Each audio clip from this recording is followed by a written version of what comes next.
Bay ngayong araw, bay namiss ko nga mag-mini vlog. Kaya ere, magbabalik ulit tayo. Walang hamo, namiss ko kayo. Yung araw ay magbabaraks ride ulit tayo. Namiss ko kasi bumisita sa mga baraks. Yun na nga, nag-aantay yung lagi nating kasama. Nga pala sila Sir Pao at sila Ma'am Risa. Sana all couple goals. Pareho nga pala sila mahilig sa flower horn. Kaya tara, di na natin ito patatagalin. Kaya samahan nyo kami sa baraks ride. Malapit nga lang pala yun dito sa amin. Yamaya nga lang, nakarating na kagad kami. Pala yung mga tropa natin na pinuntahan. Isipatin nga pala natin yung mga alaga nila. Ito nga pala yung kanilang munting barracks. Marami nga rin pala silang isda dito. Ang ganda din ng mga setup ng kanilang mga aquarium. Aray ko. Eri nga pala yung kanilang own breed. Sobrang daming prize. Sa mga magtatanong, ayan nga pala yung parents nila. Napaka-solid. Di na ipapakita ko sa inyo yung iba nilang mga isda. Naggagandahan din yung mga alaga nila. Nakita nyo naman kung gaano ka mamamaw. Lalo na rin isan re. Yung nga yung pair nito sa mukha at sa katawan. Pa yung isa na napaka-solid. Ang ganda nga nito. Walang hamo, pang show grade na yan. Sa kanila, isasali ko to. Eri pa isa, walang hamo. May paglaki ko, magkakaroon din ako niyan. Walang hamo, wala na akong masabi sa mga alaga niya. On cam pa nga pala yung mga hawak niya. Halos walang tapol lahat sa mga isda niya. Walang yaba naman, nakakainggit. Ito nga daw isang to, anak na ng metal stone. Hamo kay cute. Hindi na naman sa maliliit na tank. Nga pala nakalagay yung mga selective fry. Mga potential kasi binubukod na yan ng sariling tank. Para mas lumabas yung ganda nila. Nga pala pagdating sa pag-grooming, pag-fry pa lang. Tapos nakita ko tong fry na may bukol. Walang hamo, gustong gusto ko tong bilhin. Ilang ko nakakita niyan, wala pang 1 inch, umuulo na. Ang solid nga pala nung tatlong fry na yan. Naman yung fry na yan, kumpleto sa details. Lang hamo, inaawitan ko nga. Hindi kinaya sa awit. Or keep daw pala nila yan. Nga palang ire, ilalaban daw kay Tresero. Tore, pwedeng ilaban. Tapos kasing laki kasi ni Tresero. Dito pa pala yung mga selective fry na nakahiwalay na. Para magkaroon na rin ng mga sample grow out. Kung nga ba, itsura nila paglaki. Kasi sila pipili ng mga sample. Walang hamo, di na natin ito patatagalin. Umpisa na tayong manipat. Walang hamo ng dami niyan ba? Ipat nga pala nito ay pahirapan. Yung parents nga pala nito ay golden base. Mahirap mag-pick pagka ganitong jeans. Di ka talaga matcha-challenge sa mga fry na to. Kaya dapat mabusoy ka sa pagsisipa. Pero na nga, yung mga napili ko. Lagay ko muna sa balde para mas makita ko. Tapos sa viewing tank ay pipili pa ako dyan. 1 piraso nga lang pala yung kukunin ko. Pero na nga, yung mga napili ko. May tuwang-tuwa na naman ang lokot, may bagong isda. After nga manipat, sibata na. Salamat sa mga tropa natin. Shoutout din pala sa team nyo na Southside. Sa team Salakas. Happy fish keeping. Pagkatapos namin, dito naman tayo sa tropa nating importer. Puro import nga pala yung mga isda niyan. Ang gusto nga pala mag-inquire, PM nyo nga lang pala yan. Kaere, peplex na nga yung mga isda niya dito na natitira. Pasok ko nga dito, may nakita kagad ako. Itignan nyo naman isang re. Walang hamo, bata pa lang, makukulay na. Sobrang solid din talaga ng mga import ng FH. Walang hamo, malupit talaga mga breeder ng mga ibang bansa. Ay ko.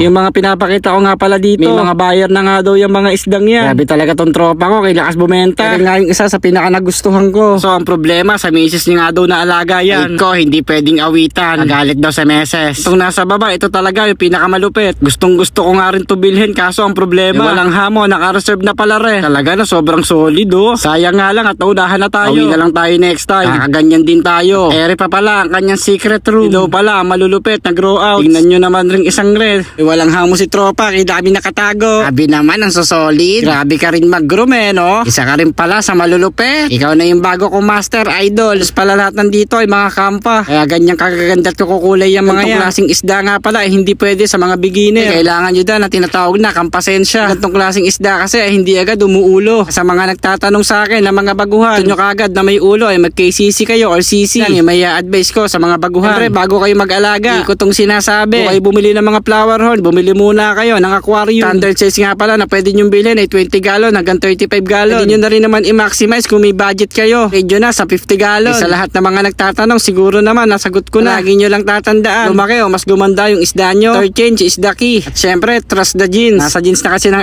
FH kung maganda ba yung lahi niya. Tulad niya, tignan nyo, sobrang ganda. Diba? Solid talaga yung mga isda niya. Papasana all ka na lang talaga. Si Eri nga, nagbabalot din si Bossy. Walang hamo, bibigyan niya daw tayo dito ng import. Walang hamo, hindi ko tatanggihan niya. Siya, baluti! Walang hamo, panalo. Red Tiger Campa nga pala, yung binigay niya sa akin. Maraming salamat sa'yo, Mosing Idol. Walang hamo, pati si Sir Pao dito, binigyan niya rin. Walang hamo, uuwi kaming masaya. Walang hamo, bumisita ka lang, may isda ka pa. Siya, maraming salamat ulit, Mosing. Fish keeping na lang sa lahat. Peace out!